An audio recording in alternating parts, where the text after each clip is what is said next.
তোমাকে না পাওয়াটা আমার ব্যর্থতা না, তোমাকে কতটা ভালোবেসেছিলাম এটা বোঝাতে না পারাটাই আমার ব্যর্থতা।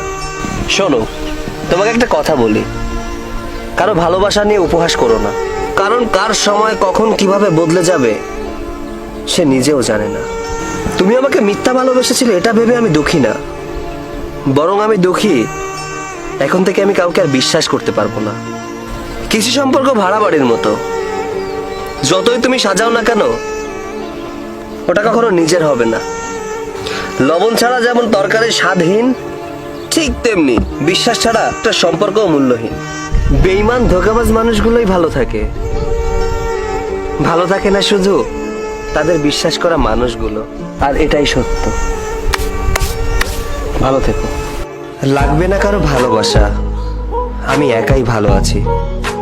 ভুলটা আমার ছিল, কারণ স্বপ্নটা যে আমি একাই দেখেছিলাম। তোমাকে হারাইনি, হারিয়েছি নিজেকে। কাউকে বোঝাইনি, বুঝিয়েছি এই নিজেকে। ভুল যেমন মানুষকে শেখায়, তেমনি ভালোবাসা মানুষকে কাঁদায়। অন্য কারো হাতে নিজের সুখ আমানত রাখতে হয় না, কারণ সে হারিয়ে গেলে নিজের সুখটা আর কখনোই ফিরে পাওয়া সম্ভব নয়। আমি সত্যিই ব্যর্থ, আমি তোমাকে কখনো বোঝাতে পারি নাই তোমাকে আমি কতটা ভালোবাসি। নীরবতার আড়ালে রয়ে যায় অনেক কথা, হয়তো ভালোবাসা, না হয় হৃদয়ের লুকানো অনেক ব্যথা। এটাই মানুষের জীবন, আর এটাই বাস্তবতা।